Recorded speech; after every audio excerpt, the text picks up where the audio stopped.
Você já pensou em adotar ou comprar outro pet para levar para casa, mas tem medo do estresse que pode causar no seu outro animalzinho que está lá?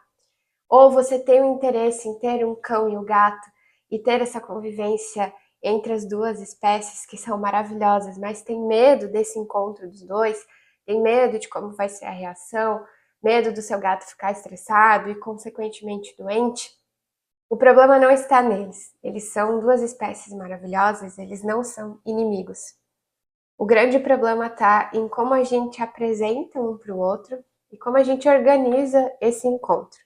E é por isso que a gente vai aprender um pouco mais sobre isso no vídeo de hoje. Eu sou Rafaela Fiamoncini, eu sou médica veterinária e eu ajudo tutores a cuidarem melhor dos seus pets com atitudes simples que a gente pode tomar no dia a dia. E o vídeo de hoje é super interessante.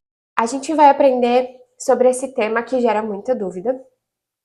A convivência de cães e gatos, ela é um grande tabu, porque existe um estereótipo, né, que eles são conhecidos popularmente como inimigos um do outro e que eles não conseguem viver em harmonia, o que é uma grande mentira, porque eles conseguem sim viver harmoniosamente, eles conseguem ser até melhores amigos um do outro, mas a gente precisa entender as necessidades específicas de cada espécie para que a gente respeite essas necessidades, não ultrapasse limites e que a gente tenha uma convivência saudável.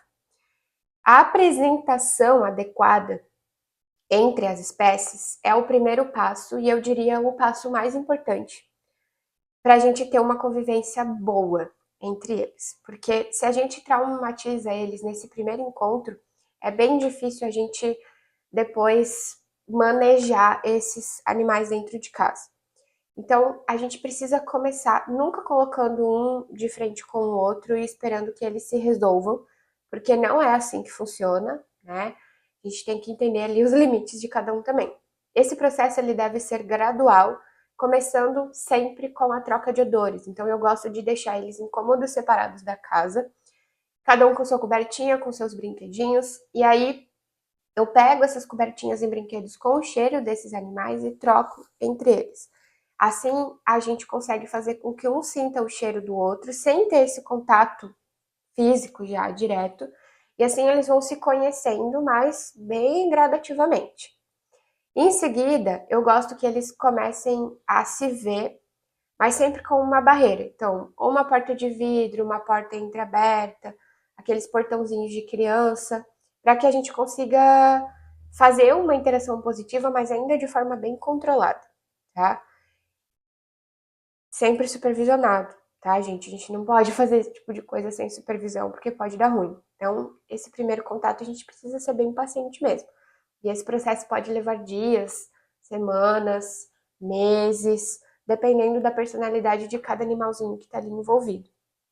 E a gente vai falar mais pra frente sobre isso, mas sempre que acontecer alguma coisa negativa nesse processo de conhecimento ali entre eles, é interessante que a gente recue, vamos lá, separando de novo, cômodos separados, vamos começar a apresentar brinquedos, cobertinha só com o cheiro de novo, depois a gente parte por uma porta entreaberta. Então, sempre que deu errado o próximo passo, a gente recua e começa tudo de novo, para esse processo ser bem gradual, bem lento, bem controlado, como eu gosto de falar.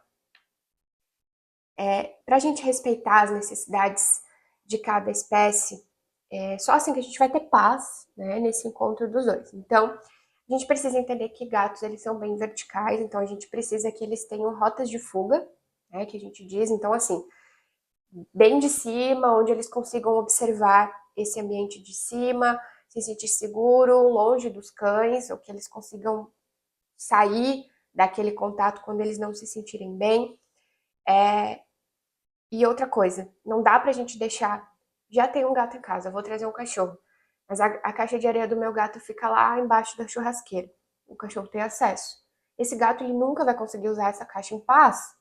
E isso vai trazer problemas, até fisicamente, para os gatos. Problemas urinários, enfim.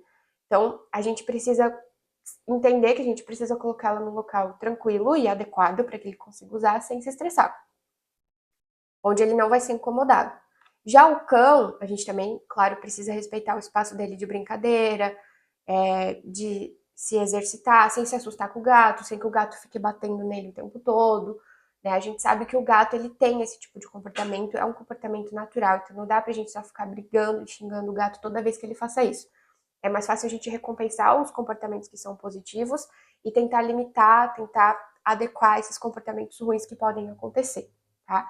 Então, ambas as espécies elas devem ter acesso a esses recursos que são essenciais para a vida, mas sem ter que competir entre eles para poder usar a caixa de areia ou para o cachorro poder ficar lá no sol, tranquilo, de boa, descansando. Então, vamos respeitar esses espaços. A organização desses espaços, a gente precisa entender como se eles fossem zonas seguras para que cada animal consiga expressar o seu comportamento natural. Então, prateleiras, aquelas nichos, né, aquelas casinhas, arranhadores de gato para ele subir, se esconder, rota de fuga, às vezes portinha com abertura numa uma região um pouco mais alta, onde o cachorro não vai conseguir, porque o cachorro não é vertical, né, ele fica só no chão. Então essas fugas, assim, por cima, vão salvar o gato desses momentos, assim, que ele só não quer ter o contato ali com o cachorro, tá? Eu falei da caixa de areia, mas é importante a gente manter a comida do gato também fora do alcance dos cães. Eu sempre peço para os tutores colocarem em cima de mesa, em cima de bancada, porque daí, obviamente, o cachorro não vai conseguir comer, porque não é adequado que o cachorro coma a ração do gato. O cachorro tem que comer ração de cachorro, o gato tem que comer ração de gato. Gatos são estritamente carnívoros, então a dieta do gato, a ração do gato, ela é basicamente proteína e gordura. Então, para o cão, isso, no longo prazo, vão trazer uma série de malefícios para a saúde deles, inclusive problemas renais, pela quantidade excessiva de proteínas, que não é adequada para o cão. Então, por uma questão de saúde, sim, e de qualidade de vida para o gato, porque o gato, né, ele precisa comer em paz. Na maioria das vezes, o gato, a gente não precisa porcionar a comida dele, né? Ele come o que é necessário e vai embora. Claro, existem exceções, mas estamos falando da maioria aqui. E aí aquela comida fica lá sempre disponível. E o cachorro não dá pra gente fazer isso, né? O cachorro a gente tem que alimentar por porção, porque ele não tem essa noção que o gato tem. Então ele acaba comendo tudo toda a vida. Então, o cão é ideal que a gente faça porções ao longo do dia, 2, 3, uma porção, não interessa, desde que ele coma a quantidade adequada de ração para ele no dia. E o gato não. Então, assim, são coisas totalmente diferentes. A gente precisa adequar esse ambiente para os dois. Diquinha simples: coloca em cima da mesa, em cima de uma bancada. O cachorro não tem acesso e o gato já fica em paz. E mais do que a gente pensar em zonas seguras de escape para os gatos e de descanso para os cães, a gente também precisa pensar numa casa segura como um todo, onde os ambientes vão favorecer esse bem-estar, essa convivência que evita estresse, evita acidente, né, evita disputa, evita briga, que evita, né, machucados, enfim. No meu curso de primeiros socorros, a gente aprende como adaptar uma casa para que ela fique segura, para que a gente tenha convivência dessas duas espécies. E ainda que aconteça algum tipo de acidente em casa, que a gente sabe que a gente está sujeito a isso, né? Infelizmente, os acidentes, os primeiros socorros, eles têm que ser colocados em prática, na maioria das vezes, lá dentro da nossa casa. E foi por isso que eu fiz um curso de primeiros socorros pensando nesses acidentes, pensando em como fazer uma casa segura para esses animais, e para a gente saber agir nos mais diferentes tipos de emergências no dia a dia. O link do meu curso tá na descrição do vídeo, eu tô com uma turma aberta, dá para você se inscrever, ou então me chama e fala direto comigo que a gente vai trocar ideia para você ser meu aluno também. Enfim, outra coisa bem importante é a gente aprender a reconhecer sinais de estresse nos animais. Esse é um vídeo de uma série de vídeos que eu estou fazendo sobre o mínimo sobre, e tem alguns deles que eu falo sobre como reconhecer esses sinais de estresse, mas de modo geral, né? O gato que tá com a cauda aí chicoteando, orelha para trás, pupila dilatada, se escondendo constantemente, não quer sair debaixo do sofá, não quer sair debaixo da cama, tá fazendo xixi e cocô no lugar errado, é um gato estressado, né? Cachorro que tá latindo demais, tá correndo atrás do rabo, tá se automutilando, tá se coçando, tá lambendo a pata, tá tentando correr atrás do gato o tempo inteiro, tá chato, intervenha. A gente precisa voltar aos passos dessa socialização. Então, separa primeiro cheirinho, brinquedo, coberta, depois só pode se ver através da porta, depois a gente vai aumentando esse período de contato entre eles para que a gente tenha uma convivência pacífica. Lembrando, nunca punir o comportamento ruim. Na maioria das vezes a gente intervém, mas ignora, e a gente recompensa o bom, tá? Distrair eles, então, viu que tá rolando alguma coisa esquisita. Como é que eu vou ignorar esse comportamento ruim? Distrai. Então chama ele pro lado, dá uma distraída, depois, ó, vamos começar uma brincadeira, vamos comer um petisco, vamos treinar um comando de obediência, senta, fica, não. Só a gente tem que tomar cuidado que não podemos, cada vez que o cachorro fizer alguma coisa de errado, a gente chamar ele e dar um petisco, porque a gente está tentando distrair, mas na cabeça do cão a gente está recompensando ele por aquele comportamento ruim que ele teve. Então, assim, distrai, tira ele daquele momento, espera um pouco. Quando ele fizer alguma coisa legal, opa, parabéns. Então, senta, pega aqui teu petisco. Eba, festinha, parabéns, carinho, entendeu? Cuidado para não recompensar positivamente comportamentos inadequados. Porque daí na cabecinha dele ele vai começar a reproduzir toda vez, por uma questão de repetição, esses comportamentos inadequados, porque ele sabe que ele vai comer um petisco depois. Então a gente tem que ter muito cuidado com isso, tá? O cachorro é um pouco mais fácil, que a gente consegue ensinar esses comandos, fazer esse reforço positivo com petisco. O gato já é um pouquinho diferente. Às vezes o petisco não é tão interessante para ele, mas uma brincadeira, um carinho, um catnip, né? A gente consegue um churuzinho, um patezinho, a gente consegue ali dominar também e conseguir dar para eles alguma coisinha boa como reforço positivo, tá? Outra coisa muito importante é a gente nunca punir o comportamento defensivo do gato. Então, se o cachorro for para cima do gato, o gato bater nele, é um comportamento defensivo do gato.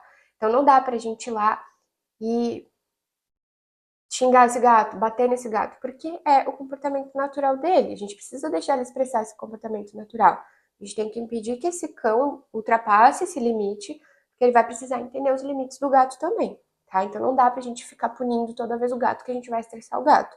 Lembra, é um comportamento natural do gato se defender. Associar a presença de outro animal a experiências positivas, que nem eu falei, brincadeira, atenção, petisco pro cachorro, petisco pro gato, catnip pro gato, carinho, festinha. Com o tempo e paciência, eles não só vão conviver, tolerar, mas eles podem ainda desenvolver verdadeiras amizades aí um com outros. Os meus lá em casa, por exemplo, eles dormem de conchinha um com o outro. Então, assim, é uma convivência maravilhosa, tudo porque a gente foi aos pouquinhos adaptando e hoje eles se amam e convivem super bem. Eu fiz um resumo para que a gente consiga organizar esse processo, né, um resumo desse vídeo em 4 passos para vocês entenderem melhor.